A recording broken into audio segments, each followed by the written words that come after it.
Ruin My Childhood. Thank you for listening to Ruin My Childhood, the podcast where we decide if some things are better left in the past. I'm Kat. I'm Mike. And today we are talking about X-Men. X-Men. One of the precursors to our entire superhero explosion of films that we then had. Kind of created a genre in and of itself. Yeah, I agree. Between this one, Spider-Man, which we covered a few episodes back, and Blade, those were kind of the catalyst for the huge renaissance of superhero movies. So I'm really excited to talk about it. It's also our 75th episode. Woo! 75. Yeah. That's a lot. Today I got an email from one of those gurus who teaches you how to run a business, and they specifically were trying to get me to join a class to teach me how to run a podcast. And like, the average podcast only lasts 7 episodes. So sweet. We're more than 10 times the average podcast, apparently. That's awesome. For better or worse. Right. I don't know if it's one of those, here's something that nobody asked for situations, but we'll just keep going. So do you want to tell me what you remember about this? This movie was actually the first time I was upset by a spoiler. I remember I was getting my braces put on. Yeah, I was How at the old were you? I was going into 7th grade. It was between the summer between 6th and 7th What? grade. Yeah, when this came out. So God, I've seen this movie so many times, it just kind of feels like we were already together when it came out. yeah, I mean, we watched several other X-Men movies together. Right. In theaters, because there are like 12 of them now. But yeah, I remember going to the orthodontist in the middle of the summer, and I don't know what, like, the person, like, you know how you have dental hygiene. No, it was Dr. Stepovich. So you know how like dentists have the dental hygienist? I don't know what the equivalent of that is for a orthodontist. It's probably the same thing. Oral hygienist. Yeah. I don't know. But that person was asking me if we were going to go see this movie. And I'm like, oh yeah, we're going to go see it. I think we were going to go see it that day or the next day. And she spoiled part of the movie for me. She gave me some things about Wolverine, and she told me something about the end of the movie. And I was like, I remember being pissed. And this is the first time that I had something spoiled for me that I was really excited to see. And you know how I am with braces at the same time. And you know how I am with spoilers. That's a crappy Yeah, thing. I was really, really mad. But I loved this movie. We had it on VHS. We had it on DVD.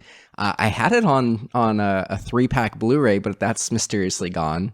So mysteriously. I don't know where that is. But yeah, I remember the whole movie. Like, I remember just loving it from beginning to end. I really liked Cyclops in it. Cyclops was my favorite, but in retrospect, as the movies got progressed, like, Cyclops was pretty lame in the franchise. I'm really interested in going back and watching this. Wait, you're saying that Cyclops is ever not lame? No, Cyclops was one of my favorites back in the day. He's not my favorite X-Men anymore. That wasn't the question. The question was, is Cyclops I mean, lame? he's a square. I mean, he is a Boy Scout, but I'm really excited to go back and watch this, because once Bryan Singer, who, you know, he's obviously in the bin now, he's a bad person, but in the bin. He made the first 2 movies, which were great, and then Brett Ratner took over, who's also not a good person. And then then we had the X-Men Origins movie with Wolverine, which is awful, and then it got rebooted with Matt Vaughn with X-Men First Class, which is like a prequel to this movie. And basically, once Bryan Singer left the first time, the movies fall apart, and there's a ton of plot holes and everything. So I'm really excited to go back and watch this, because I think this movie is going to be pretty cohesive. Nice. I think it's going to be, but I know the movies fall apart very quickly. Got it. What do you remember? Geez, hardly anything. I remember Rogue almost killing her boyfriend, smooching. There's a car accident, and Professor X is in there. I honestly don't remember much. It's very vague. I think the things that I do remember about it are probably actually from later films, because we've seen Hugh Jackman as Wolverine for how many years? 9 movies or something like that? Yeah, it's so hard to keep them all straight. It's there's too much there. You know what image is burned into my mind from this movie? What? Because this was also one of those movies like, this is DVD. And you have Wolverine, when he's fighting Sabretooth on the top of the Statue of Liberty at the end, there's a scene where he gets like thrown off the Statue of Liberty by Sabretooth, and he sticks his claws out and he puts it in like the spike on the crown of the Statue of Liberty, and he like spins around and then lands back on the head, and he's like, ah. That's something that's burned into my memory because it was on every DVD for like 10 years. Right. I mean, if the X-Men had their front man, I mean, like, I feel like Professor X is kind of their manager. If there was a front man to the X-Men, if they were a pop sensation, it would be Cyclops. It would definitely be Wolverine. These movies definitely... No, Wolverine's always been... He's got the more interesting story, and he's got cool claws. Yeah, he's always been like one of the most popular... Bone claws. I hate the bone claws. Yeah, that wasn't even something that was originally... I mean, I don't want to make this an hour and a half, 2 hour episode because I know way too much, but not as much as I know about Spider-Man, but I know a lot about the X-Men as well. I was in the middle of a thought. I'm sorry. And you just hijacked it. I'm so sorry. That's probably how this entire episode is going to go. But anyway, since he's kind of the front man of the X-Men, whenever I think about X-Men, the image that is burned into my mind is that scene where the poor guy had to dehydrate himself for like 3 days and he bursts out of the water. He's got his That's from claws X-Men out. Origins Wolverine. I know. But it is. I've seen it so many times in so many advertisements. I feel like that scene is more deeply a part of pop culture than like the entirety of the X-Men. That's funny. Yeah, a lot of people in the comic universe or community actually don't like these movies specifically because of how much they propped up Wolverine. Like, he is the only person who can handle any problem when the X-Men are supposed to be a team. And then even after these movies... the comic book people are never really going to be happy, are they? Like, they're upset about his height. Like, he's not stocky and hairy enough. He's supposed to be 5'3", and Hugh Jackman's 6 foot, so... Who cares? I mean, he's supposed to be short and stocky. Anyway, I know we've got a couple comments from our listeners. We do. Edna Vicente said, I remember Storm and her stupid toad and lightning line / joke. I remember that. I have no idea what that means. So at the end of the movie, Storm is fighting Toad, played by Ray Park. And she's fighting and she goes, you know what happens to a frog when it gets struck by lightning? And she like hits him with the lightning bolt. The same thing that happens to everyone else or everything else or something like that. It's really bad. And she has a terrible accent in this movie. Like, she does like a Kenyan accent that they get rid of in subsequent movies. Oh, really? Yeah, it's that bad. And I've got one from friend of the show, Dustin Cantrell. I remember that Jean Grey could have freed them all at the end when Magneto had them trapped, in quotation points. Oh, very interesting. All right, so I guess without further ado, we should just go watch it. Where am I? This summer, Welcome to the future. prepare for the next generation of adventure. Fight with us. You sure you're on the right side? Trust a few. Beware the rest.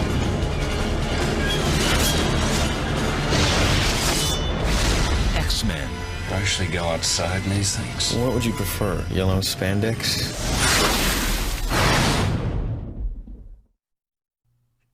All right, we are back. We just listened.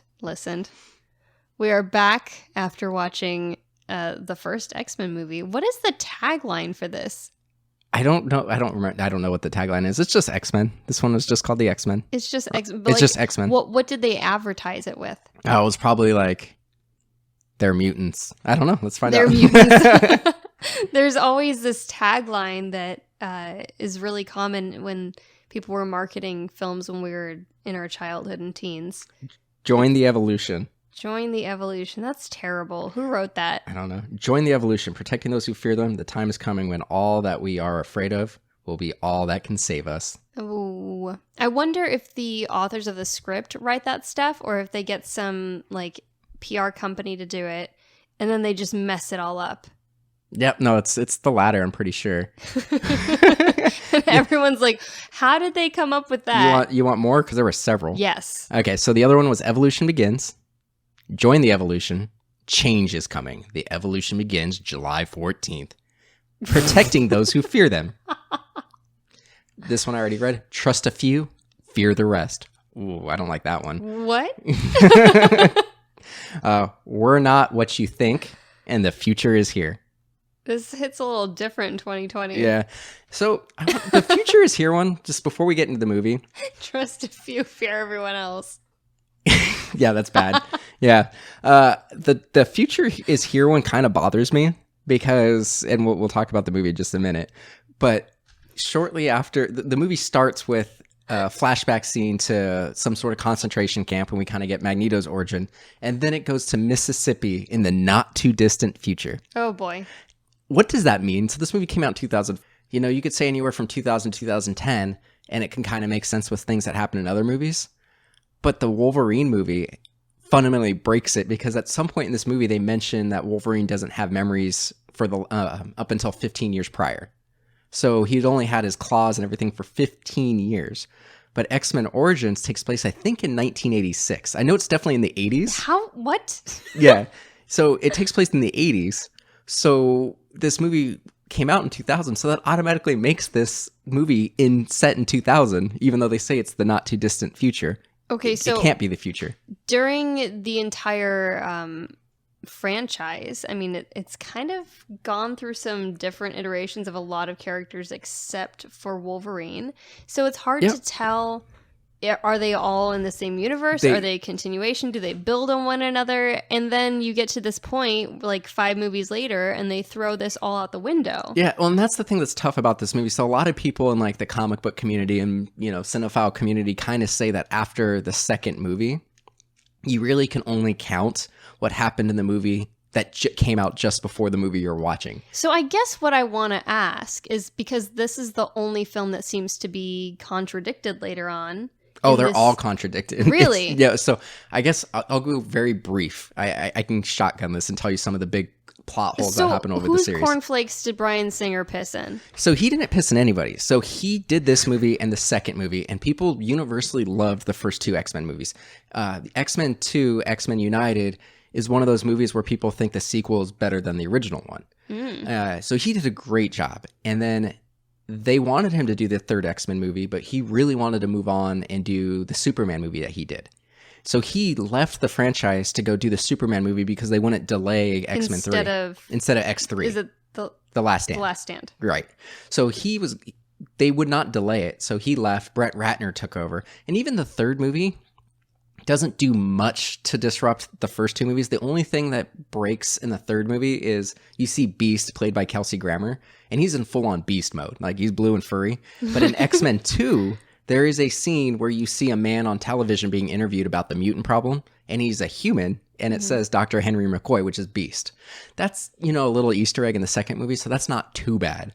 Where the movies really start to break is after the third movie, we had the X-Men Origins movie, which I already mentioned takes place in the 80s, so it already breaks the timeline established in the first movie. Right. The other thing that kind of breaks it is they have Emma Frost is in that movie as a teenager, and she's one of the main villains in X-Men First Class, which takes place in the 60s, 20 years earlier, but she's a full-grown January Jones. You also have in the prequel movies, you have a character named Havoc, who is Scott Summers' Cyclops' younger brother, so that kind of breaks down. In this movie, at one point, Professor X mentions he met Eric Lensher, Magneto, when he was 17, but in X-Men First Class, they're in their like late 30s when they meet each other. And that also breaks some stuff in the third movie, because in the third movie, it's also in the 80s, and Professor X and Magneto are de-aged. It's one of the first like de-aging effects, and it looks pretty solid, but it's still obviously it's Patrick Stewart and Ian McKellen, and they're in the 80s and they're walking. So Professor X still hadn't lost the capability of walking yet, but in X-Men First Class, he gets shot in the back, and that's what paralyzes him. And then there's just a bunch of other stuff, like the whole movie. And then Logan slid in and was like, I'm a standalone movie. Exactly. So Logan disregards everything. And then you had Days of Future Past, which went through and was supposed to fix everything with the time travel and whatnot. But the next movie fundamentally breaks things with Age of Apocalypse, which you never saw. But Age of Apocalypse brings in like Nightcrawler and Angel and everything in the... Age of Apocalypse is supposed to be in the 80s again, which breaks everything. Angel's creepy. Angel, yeah, he's a cool character, but it breaks a bunch of stuff again because it takes place in the 80s, and all these characters that didn't exist until arguably 20, 30 years later are now present in the 80s again. And then you also have issues where each one of the prequel movies jumps 10 years, but they never age. So there's just inexplicably there's a day where James McAvoy turns into Patrick Stewart. So the movies don't really make sense. There's a pretty big gap between McAvoy and Stewart. And even bigger gap between Fassbender and Ian McKellen, because this movie we know is supposed to be roughly the year 2000. Let's say between 2000 and 2010. But Age of Apocalypse is supposed to be like 1993. So we're saying in a 7-year period, Yikes. Michael Fassbender turns into Ian McKellen. That's a horrifying thought. Which is why I was really excited to go back and watch this one on its own and just watch it, because I enjoyed it quite a bit, actually, watching this one and just ignoring all the other ones. Should I summarize it really quick? You might as well. Okay. I mean, you've been talking this whole time. Yeah, Just so keep going. This one, pretty simple, straightforward plot. Even It's though very I'm short. hosting the episode. I'm sorry. This one's very short. It was a lot shorter than I thought. I was expecting a 2.5-hour movie, and this was like an hour and 43 minutes. Oof. It was great, short, Yeah. fast, to the point. I missed that. So essentially what's going on is their mutants are going to be forced to register. And Jean Grey and the X-Men are like, no, that's a bad idea. Jean Grey and the X-Men. That's a bad idea. It'll put people in danger. They a shouldn't cover have to do band? that. Exactly. So they're like, we shouldn't have to do that. This is all being run by Senator Kelly. He's kind of like really marching that anthem, or whatever you want to say. My brain isn't working right now. Meanwhile, you have Magneto and his Brotherhood of Mutants, who are obviously anti-registration as well, but they're more militant than the X-Men are. So they abduct Senator Kelly and mutate him as a test, because essentially what they're going to try to do is mutate all the world leaders at a UN summit that's going to be on Ellis Island. Somewhere in the middle, somehow they intersect Logan and Rogue, and it turns out that one of those mutants is the linchpin in Magneto's plan. And the whole movie, we're led to believe it's Wolverine, but it turns out it's actually Rogue at the end. Dun dun. Amazing. Yep. This movie, it's a lot darker than I remember. Yeah. Right out the gate. Which is what they were going for, because they didn't think you could be comic booky, because they have that famous joke, the yellow spandex joke, which we talked about in the Spider-Man episode. Like, they couldn't be in colorful costumes. It had to be dark and gritty. Right. So it starts off in a concentration camp where we meet Magneto. And That scene's rad. It is. We get to see him, I guess, was he discovering his power? Yeah, it was like in the first that time he used moment his powers. as he's ripped away from his parents Yeah, and they're dude. sent off to the gas chambers. It's dark. It's horrifying. Yeah. Heavy. Yeah, it's super dark and it's really well done. Like, that kid is incredible. Like, he actually looks like he's afraid and scared and angry. But yeah, it's dark. It's called acting. Yeah, he's good. He's a good actor. Whoever that kid is. Good job, bud. Yeah, so right away, it was much darker than I remember. I don't know why I didn't remember that aspect of it, but this entire movie is much darker than I remember. There are some scenes, like, right after, close to the beginning of the film, there's a car accident scene. And a lot of movies these days, you get the glamorous car accident. You get all of these close-ups of glass smashing and different cutaways. And then Slow motion of the people in the cars. You get the wide slow motion. In this one, like, the crash happens and Logan flies through the windshield and, like, splat and slides. And you're like, oh, damn. Yeah, and he's just like laying there twitching. He looks dead. Yeah, it's and creepy. it's so jarring because it's not noisy. It's like an actual car accident. Well, You're like, what was that? And then it's still. And it leaves you to really sit in these moments where something intense and jarring happens. And occasionally it comes off as slightly comedic because we're not used to it. Imagine if, when this movie came out, superhero movies weren't big. I'm sure a lot of people saw this movie and didn't really know who Wolverine was. Right. And imagine seeing that, like, holy crap, they just killed that guy. And then he gets up and heals. Like, that's probably pretty effective if you don't know much about the character. Yeah. But yeah, it's pretty gruesome. He just goes flying. And yeah, like you mentioned, it's dark. Like, Wolverine's stabbing people like crazy in this movie. And he's getting stabbed. We meet him in a bar fight. Yeah. Basically. Yeah, that bar fight was pretty cool. How he's just getting the snot beat out of him, and then he just, like, blocks a punch with his own fist and shatters the guy's hand. It's scary. Yeah, it's a brutal fight scene. It's I didn't remember it being that crazy and intense. It's really, really well choreographed. And this is another thing, like, it's not shot in such a way to hide bad fight choreography. Like, it looks good. Yeah, it does. It looks like they're landing those punches, and it's brutal. Yeah, like, those claws. It sounds like it hurts. Those claws were really impressive. Like, they ended up making like a mold and pushed the claws through for that effect. But they look really good. And when you see it coming out of the fist the first time, then you see it heal and bleed, like, yeah, you're like, man, it sucks to be Wolverine. I wouldn't want that. Like, as a kid, everybody would take like not like spoons and forks or pencils and be like, I'm Wolverine.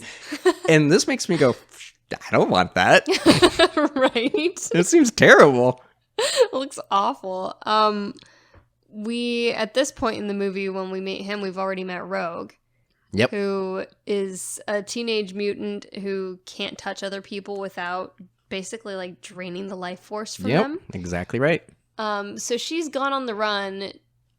Do we know where she's going? Does she just take off? Does she have some vague idea of what she needs to do? I think she's just trying to get as far away as possible because she doesn't know where she is. Like when she gets dropped off, the trucker's like, we're here. And she's like, you were going to take me to blank city. And he's like, this is blank city. And it's just like a bar and like like one other building. Like it's a really small town and they're up in Canada. Right. So yeah, I don't think she really had a plan just other than hitchhike as far as I possibly can go. She like flew up there with the geese and then she was confused. That's right. She was in Flyway Home, huh? Is that what that movie's called? Yeah.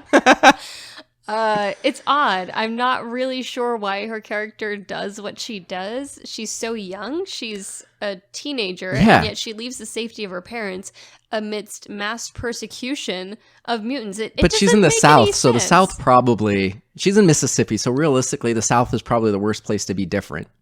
Yeah. And I think... This is going to make me look like a nerd again. I don't have the novelization of this one anymore, but I definitely read the novelization when I was younger. And I think one of the other wrinkles in it is that her boyfriend was like the football star of the town and he's no longer able to play football or something like that because she like... crippled him? Yeah. So that's part of it. The biggest issue I had with that, with Rogue is, you know, right after we get into the car accident scene, which you talked about because Sabretooth throws a log, which we're introduced to Cyclops and Storm without really any fanfare. Like they just show up and rescue Rogue and Wolverine. One, how did they know where they were? How did Sabretooth know where they were? That bothered me. It's still there's no explanation to it. And then they just are back at the X Mansion, and my first thought was, shouldn't they call Rogue's parents? Right? She is a minor. They just take off. Like, it's so odd. Like, none of the beginning of this makes sense. Right. Because I wish I knew where Rogue was. Maybe she was going somewhere and we just missed it. Yeah, I don't know. If that was a plot point, I completely missed it. They never explicitly say it. It's just kind of silly that she happens to end up in a bar where Wolverine happens to get into a bar fight and has to use his claws and is outed as a mutant. I mean, like, what are the odds? Very high. And then that he can then take her to Professor X. Like, come on. Well, they weren't going to go to Professor X. The only reason they went is because Sabretooth ambushed them and Cyclops and Storm brought them there. Right. I don't think they had a plan. But he was probably the only person who could have picked her up in like a tri-state area who could have eventually gotten her to Professor X. Or could relate to her in any way. It's a little too convenient to really fly for me. Sabretooth is fun. Sabretooth Tyler Mane is cool as Sabretooth. One of the only characters I actually remembered in detail, just because it looks so good. The thing that was weird about this Sabretooth versus another thing that doesn't really make sense with the series is in X-Men Origins, you get Liev Schreiber plays Sabretooth, who's much shorter than Tyler Mane, which whatever, they recast it. But he's smart and cruel, and even like Sabretooth isn't just a dumb brute. Like he's a cruel person. But he is a person. He's not just this shell monster person, which is kind of what this version is. He's cool as hell. Like, he's really cool. But they don't give him a lot to play with. They don't. In terms of lines. No, he has very few, some of which is him being controlled by Xavier, so it's not even really him. He shows up at a really oddly convenient time. Well, and like I said, it makes no sense because the whole twist of this movie is, for whatever reason, even though we don't know anything about Rogue or Logan at this point in the movie, everyone just assumes that they were after Logan, but they were actually after Rogue because the whole plot of the movie is Magneto is going to give Rogue his powers so she can run the machine that mutates people. But how did they know? How did Magneto know about Rogue? And how did they know that she was in Canada? Did they like hack into some kind of a genetic database? I don't know, but yeah, it makes no sense. None of that is set up. Well, and they just... We just are introduced to the concept of them being hunted via this booby trap. Right. For the car accident. And so like they go to the X Mansion and there's like this really... Massive debriefing. So you have... we don't see Rogue. She's off playing with the kids, I guess.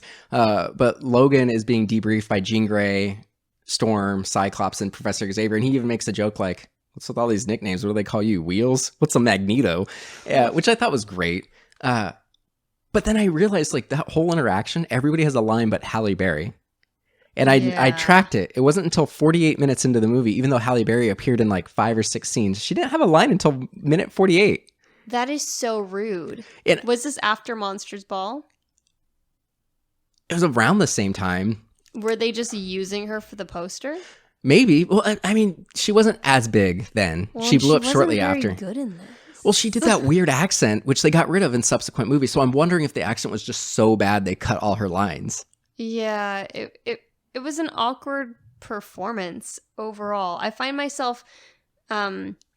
because we get so far into the movie with no dialogue and yet it's Halle Berry, I find myself being distracted by her presence in these scenes. Yeah, me too. She's just kind of like BG. Yeah, it was really weird. Like she didn't have any more agency than a bunch of the kids in the classrooms as they're doing, classes throughout the movie. Yeah, she's just kind of a quiet observer. And maybe that's part of it because she has her big thing later. Yeah, like they give her a lot more to do in the second and third movie. It wasn't until the third movie where they really kind of prop her up to be what she's supposed to be, because she's supposed to be like second in command to Storm or to Cyclops.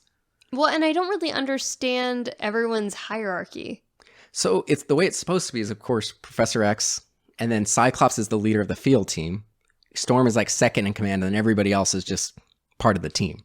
And they're just making it up as they go. Wolverine, well, that's the thing. It's like you don't get a lot of this until the third movie because they have like the danger room in the third movie. But yeah, they train and they have tactics and they have plays essentially. Danger room. But they don't have that in this movie. And then you have Logan is the rogue.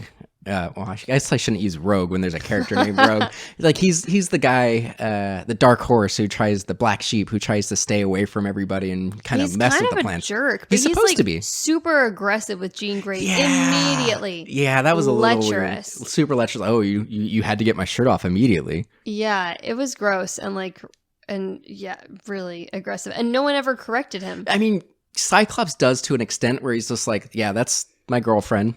And he's like, okay, well, what? Like Logan's like, well, whatever. And eventually James Marsden as Cyclops was like, yeah, stay away from my girl. Can I say he's an immortal too? I just watched him in Sonic and he looks exactly the same as he does in this movie. And we were watching him in Dead to Me.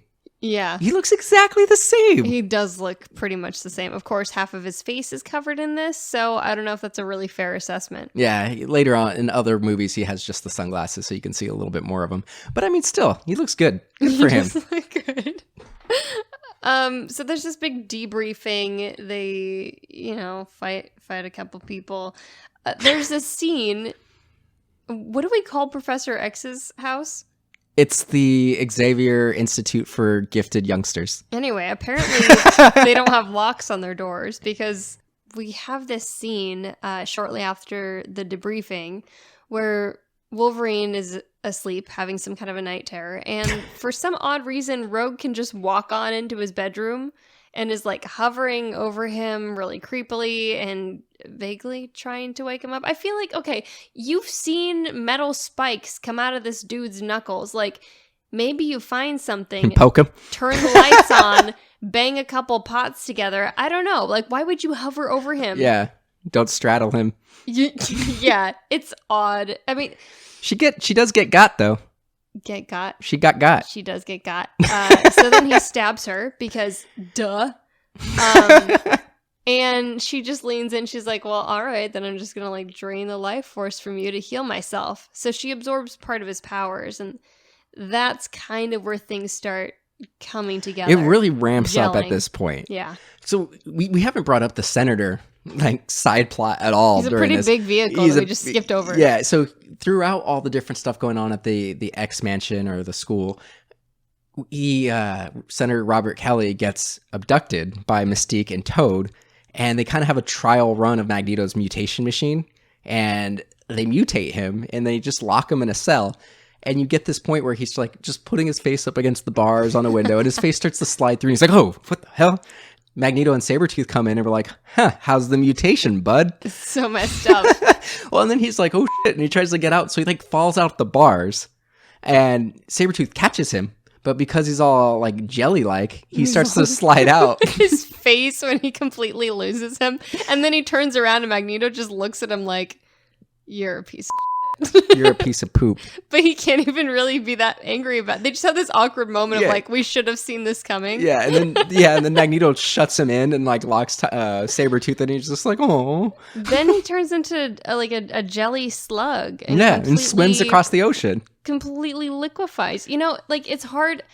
At first, you have this glimpse of feeling sorry for him because he's been turned into some kind of a monster, essentially. Right. But then you remember that he was like A bigot. basically a Republican. Yep. And I mean, like, let's be real. This is exactly how Republicans would handle actual mutants. So then you don't really feel quite as bad for him. And he does come around a little bit. Like this is where Storm gets like her first line is with him. Like she's in the room as he's like dying. Like he's like turning into like the water monster.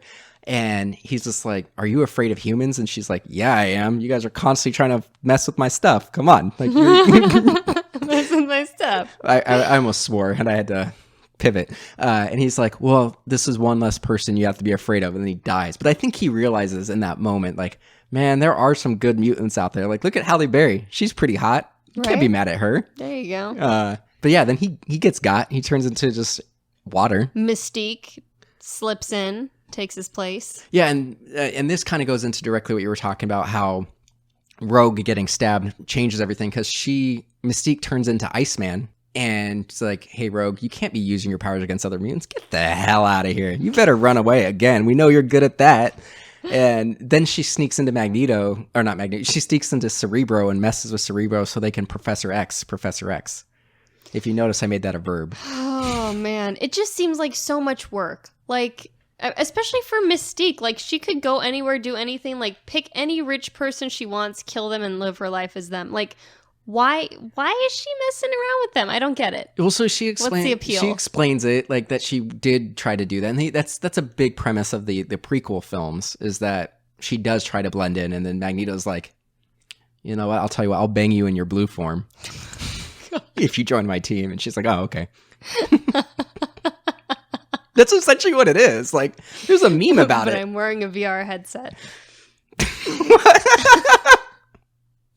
But yeah, they then just rush the plot forward to like this train station. They try to save Rogue at a train station because they realize that she's the target. And there's a really cool scene, like when they're in the train station, like Cyclops blows the roof off of a train station after a little kid's like looking at him like, hey, cool, you're a pretty cool looking dude. Blows the train station, almost kills the kid. Magneto makes fun of Wolverine for having metal in his bones and makes him like a puppet. It was a cool little scene. Yeah, there are definitely like quite a few fun sequences in this one. One of my favorites was towards the end of the movie. There's this fight going down in the Statue of Liberty because like this is so silly to me. Like, can anyone even go up in the Statue of Liberty anymore? I thought it wasn't safe anymore. Well, I mean, they weren't supposed to be there. It just seems odd that people always end up in the Statue of Liberty or on Ellis Island. Like, when do people even go there? When they're visiting from Taiwan. That's pretty much it. It's odd. So Jean Grey. Why am I using her full name? That's her name. So that's the thing that's tricky. Even in the comic books, like she started as I think Miss Marvel, and then Marvel Girl, and then she was just Jean Grey, and then she was Phoenix. So her name has changed a bunch, but yeah, they don't give her like a code name in this one. Right. So anyway, she uses her telekinesis to move Cyclops' shield. Telekinesis, Kyle. Telekinesis, and like bounce his laser. What are you gonna call it? They're not lasers. They're I'm optic sure blasts. You know exactly what it is. They're not lasers. They don't cut. It's kinetic energy. It's like being pushed. Anyway, so she bounces it to hit Sabretooth. And again, we get one of these moments where they really let the impact of what just happened land on you. And so we see Sabretooth get blasted out, like splash, significantly further than he should. It's almost comical. That's how powerful his optic blasts are. It was like an anime, and I think it was supposed to be dramatic, but instead it was just silly. Well, and the thing is, like, that was like after Wolverine started the fight. So like Magneto captures them and puts Wolverine's claws in such a way that if he pops them out, he'll stab himself, which he does to get out. And then they have that big fight on the top of the Statue of Liberty. And like Wolverine just disappears. I don't know what happened. Like, did he get thrown off? I don't really remember because he gets stabbed or something. Well, he stabs himself to get out, and then Sabretooth throws him out. He claws his way up back onto the head of the Statue of Liberty. Him and Sabretooth fight it out for a little bit. He looks like he's dead. Yeah. Just chilling there. Yeah, for a so long he time. goes away, and then Sabretooth comes back, and then he gets blasted out, and then Wolverine comes back like, hey, I'm back. Let's go fight Magneto now. And that's pretty much the end of the movie. Is Wolverine and Cyclops are fighting over who's going to take out Magneto, essentially. And Cyclops is like, well, I can't shoot the machine, so I guess Wolverine should go up there. So they send the guy covered in metal to fight Magneto. Makes no sense. And he's not able to do it. Like, Magneto's just like, like, even in his weakened state, he's able to just dominate Wolverine. Right. And so there's this point where Cyclops keeps saying, like, I can shoot the machine, but it'll kill all of them. And then they're like, yeah, don't do it then. And he's like, I'm going to do it. I've got the shot. And you're like, oh, snap. He's going to sacrifice everybody. And then he shoots Magneto. He shoots an old man. He shoots a Holocaust survivor. Oh my God. I mean, there are a couple old men in this movie. It's fine to shake them up a little bit. You don't shoot a Holocaust survivor. It lands a little different in 2020. Yeah, that's what's going on right now. Yikes. Wow, that was annoying. Was there anything else you wanted to go over before we start wrapping it up? You know what was the dumbest part of this movie?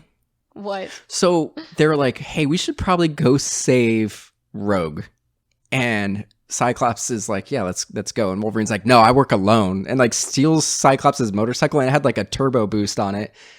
And it was like the dumbest part of the movie. Like, I don't necessarily agree with you that like when Sabretooth got thrown a couple of times that it was comical. I could see why you think they're comical, but I'm like, no, it makes sense. These are superpowered beings throwing each other around. But that motorcycle scene was dumb. Oh, yeah. That was dumb. Odd. That was a really odd throwaway scene, and I'm not really sure how it made it into the movie. It made no sense with anything else going on. It was just filler. Some of the other things that were really great that I just want to point out is when we kind of glossed over the Mystique Toad fight in the lobby of the Statue of Liberty. But there's a point where Wolverine walks through the metal detector, and as a little kid, I thought this was great. He goes off and they look at him like, really, dude? And he like lets the claws in and just leaves the one out, like the middle finger. And then Mystique shows up as Wolverine, and they have the old classic, like, it's me, no, it's me, and everything. And then they get separated, and they're like, prove that you're Wolverine. And Wolverine's like, you're a dick to Cyclops. And they're like, yep, good enough. Okay. I liked that relationship, and I kind of wish that we didn't have any romances in this movie, because I don't think the romance between Jean Grey and Cyclops was, one, believable. They had zero chemistry. They didn't have very good chemistry. It was boring. We didn't understand why they were attracted to each other or how they met or where their relationship was going. Yeah, we're just told they were already in a relationship. And that's the whole reason that he hates Logan, because Logan's really aggressive with her and pursuing her. But I feel like there's so many other reasons that he could have hated him, and we could have gotten that because he's not a team player, any number of things. Fun dynamic between the two of them, because that is the relationship that stands out in this movie to me and is the most interesting one. I agree, and it does get better in the second movie, because there are points where it is a little bit more of a love triangle in the second movie. But you do get more scenes with Cyclops and Jean where they're having a relationship. So it does get better as the franchise goes on. At least that aspect does. Rogue and Wolverine also have an odd relationship. And I think it's because it starts off with him so adamantly being like, leave me alone. I don't want anything to do with you. And she just follows him like a puppy. And it doesn't really make sense, because she's supposedly running away all the time. And yet she ends up so codependent on him. Well, I think part of it that doesn't make sense is this whole movie takes place in like less than a week. Yeah. because that is very on brand for Wolverine. In all versions of the character, whether it's the cartoon, the movie, or the comic books, he always has somebody as a special relationship with that's almost paternal. So like in the cartoon, the 90s cartoon, I'm pretty sure he's like that with Jubilee. In this, it's Rogue. In another cartoon, it's Shadowcat. So yeah, he is like that with certain people. But yeah, I can see why you could think it's a little creepy, because it's like, dude, you guys knew each other for like a couple of days. Yeah, it's borderline inappropriate to have that paternal relationship. It's obviously different for women and kids. Right. So I think we're just not used to seeing it. Was there anything that really didn't hold up for you? Honestly, not really. I've got one. Oh, what is it? Magneto. Okay, so the special effects look really great for 90% of this movie. I think they didn't... I want to hear what you say. I have no idea where you're going to go with this. I didn't think that they overreached in their capabilities. And that's true. For the most part, they did what they knew would hold up well. I think they knew they wanted this to be a long-term thing and didn't fall into that trap. However, Magneto's mind meld thing looked weird. Oh, when he was transferring the powers? That is the only time it like takes you out of it. It feels like British television. Yeah, it was a little weird because he already had the machine going. And so you had like the flashing strobe light on it. Yeah, I don't know look how weird. else creatively I would depict that either, but it just looked weird and cheap. Why change it from when it happened to Wolverine or the teenager at the beginning of the movie? Why not just have the color draining from his face and have the veins turn green and black like everybody else? I thought that was effective. Yeah, I don't know why they did that. I mean, so that's kind of like my one issue I have with it. Do you want some facts about this movie? I do. Do you know who was supposed to be Wolverine? Who? So the person who was actually cast was Dougray Scott, but he had a delay. He's another Australian actor. All three people that were offered this movie were Australian. They saw everybody. At one point, they wanted Bob Hoskins for the more comic book accurate short Wolverine. That I don't agree with that. But Dougray Scott was cast as Wolverine, but Mission Impossible 2 ran long. And so he had to back out of this movie because he was still filming Mission Impossible 2, and he was the villain in that movie. So then they really wanted That's Russell. That's a better career choice. Well, no, Dougray Scott is nothing anymore. I'm joking. Oh, okay. I mean, to be fair, he was already on that movie. No, it's funny when you look at the situation. You're like 007 or superhero. Right. He probably thought he made the best choice. Yeah. So yeah, Mission Impossible delayed. It's funny how many movies Mission Impossible have messed up, this and Justice League. So he had to go. So they were really trying to get Russell Crowe, and he couldn't make it work. So Russell Crowe suggested Hugh Jackman, and they were already filming when this was all going. So Hugh Jackman. If you notice, like, he has a couple shirtless scenes in this movie, and each one he looks a little bit different. It's because they were already filming the movie when he got cast. He was working out to try to catch up with it, and so that's why he looks different. Now, obviously, we know he gets shredded in like every other movie. Well, and I remember when this movie came out thinking that I'd never seen an actor of his caliber look that ripped. Yeah. And like, we have our Arnold Schwarzeneggers, whatever, they've been around forever, but I had never really seen an A-list guy actor. Or someone who's on his way to A-list actually getting that shredded, and it kind of set this precedence that I'm not sure it's a good thing. Yeah, a lot of actors don't like doing it. No, they have so much to live up to, and the high expectations, and the muscles keep getting bigger, and there's no way it's natural. They are starting to fight back on it. So like Alexander Skarsgård did that Tarzan movie a couple years back, and they wanted him to, like, he obviously shirtless in that whole movie, so he had to be like drunk to be dehydrated enough to really get the rippling muscles. And then they had him do a photo shoot, which was like a month after the movie. So he had to stay ripped for another month after he was done with the movie exhausting. For the photo shoot. So then he finished it and he went back to his normal life. And then they're like, hey, we need to do reshoots for the movie. You need to get ripped again. He's like, no, I'm not going to do it. It's unhealthy. You need to CG that. And so they had to CG abs for some of the reshoots on him. That's awesome. Why would Tarzan have abs? Because he's working out all the time, running around in the jungle, lifting stuff, fighting jungle cats. He would be built like a polo player. Anyway. You want to hear a funny fact? I do. So on the last day of filming, Mystique, played by Rebecca Romijn, she wanted to get like some gifts for people. Was she Rebecca Romijn Stamos at the time? She was Stamos at the time. She bought a bottle of tequila and gave it to a bunch of the crew, and she happened to be in doing the fight scene with Wolverine, that scene. So she ended up throwing up like blue paint all over Hugh Jackman. What? Yeah, apparently. That's terrible. Yeah. Oh my lord. That's embarrassing. And then the last thing I thought as an actor you may find interesting was the way that Hugh Jackman got into character was he was filming early, and so he didn't want to wake up his wife, so he took a cold shower one day. His manager. Yeah, it is his manager as well. He took a shower and the water was too cold, and he didn't want to wake her up, so he's just like grit his teeth apparently. And it made him feel like the anger that Wolverine has and just that rage and that uncontrollable that you're trying to contain. So he would take a cold shower before set every day to kind of get in that mindset. Oh, jeez. Yep. Hubert Jackman. Oh, no, I'm going to do that. So you can rage? The neighborhood like a beast. That's a good idea. I need some way to channel my rage. Yeah. So what do you think? I mean, obviously we've seen this a lot more than most of the other things that we cover, but is your childhood ruined? No, not at all. I mean, I don't think I've watched this one since maybe sometime around when we first met. So it's still easily been at least 12 years since I've watched this one. But no, I really enjoyed it. Like, I was hoping that it would be good, but I was ready to watch this movie and rip it apart because of how bad a lot of the other movies are. Because I love this one's good, the second one's good, the third one's bad, Wolverine's bad, Age of Apocalypse is bad. So like half the movies are bad. So I was like ready to go into this. Entertaining. Yeah. No, but bad. No, some of them are just bad. Like a terrible. Like I will never watch Age of Apocalypse again, and I will never watch Origins again because they're objectively bad movies. And I was ready to go back and say, this is probably dated, it's corny, and I honestly liked it. And it's paced really well. Like it didn't feel like a chore watching it. It rips, and I think all the actors are solid for their choices. But yeah, it's good. I really enjoyed it. Nice. It held up a lot better than I expected it to. I really thought this was going to be like an hour and a half of torture and bad CG and bad acting and James Marsden. I love James Marsden. I don't know why you don't like him so much. He's come a long way. You like him in a lot of things he's in. No, he's great now. There are a lot of things he did early on that I just have a hard time watching. Mainly because of the way they just... Never. I don't want to get into it. I don't want to shit all over James Marsden whenever I have to work with him someday. You probably will. He's a very hardworking man.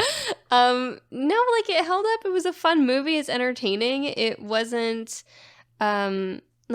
it's surprising that it's a PG-13. Yeah. Because it is a little bit edgier. It's pretty gory at points. It's really violent. Yeah. Much more violent than you would expect for that. But we said the same thing about the Spider-Man movie. Like, that was a lot more violent than we remembered it being. So maybe movies were more violent back then. Maybe. The only part that didn't really hold up for me, like I said, was Magneto's mind meld radiation thing. And the rest of it was really enjoyable. I remember when I was younger being super annoyed by Anna Paquin, and I think I just don't like the way she talks. And now watching it as a grown woman and appreciating her in her innocence as a child, which was something I didn't really see because I was younger. You were younger than her. That makes sense. So I like her character a lot more. And that's a good take. I like that. Rooting for her a lot more than I was when I was a kid. Oh, good. Honestly, didn't really. That's care interesting. What happened It's a really interesting change for you. Yeah, like I said, I one other thing was we kind of brought this up in the Spider-Man one, which is why we kind of really didn't discuss it here, the whole yellow spandex joke. This movie was really trying to be serious, and we brought up how Spider-Man being colorful was the first one to kind of be semi-comic book accurate. And then when you look at the way movies are now, like everyone's in the crazy colorful costumes, you look at the Marvel movies, I was really ready to go back to this one and go, it was good for the time. You have to respect the heritage that it has and how it made the movies we have today. And I was expecting it just to be dark and brooding and not fun, but it's still, even as it's darker than we expected, it's still a fun movie. It is solid. Yeah, I expected it to kind of be drab, and it wasn't. So, did not ruin our childhoods. What are we covering next time? So, we wanted to do for our 75th episode, some big 90s actor, but then we realized it was the 20-year anniversary of X-Men, so we decided to do that. So we got to do a 90s actor. So we were really arguing over Chris Farley, Adam Sandler, and we decided to do a Chris Farley movie, and we're going to do Tommy Boy. Tommy Boy. I'm excited. I love Tommy Boy. I barely remember it. The only time I've seen it is when it was on in the Target break room. I guarantee you saw it more than that. But yeah, where can our listeners find you on the internets? I'm all over the internet at Katrina Ossity. How about you? My social media is pretty much just the podcast media. So check out MDXpods on Instagram, Twitter, and Facebook. We are on Patreon as well if you want to support the show, MDXpods, or patreon.com/MDXpods. And we're on YouTube as well. It's pretty cool. Thanks for listening. Bye. Bye.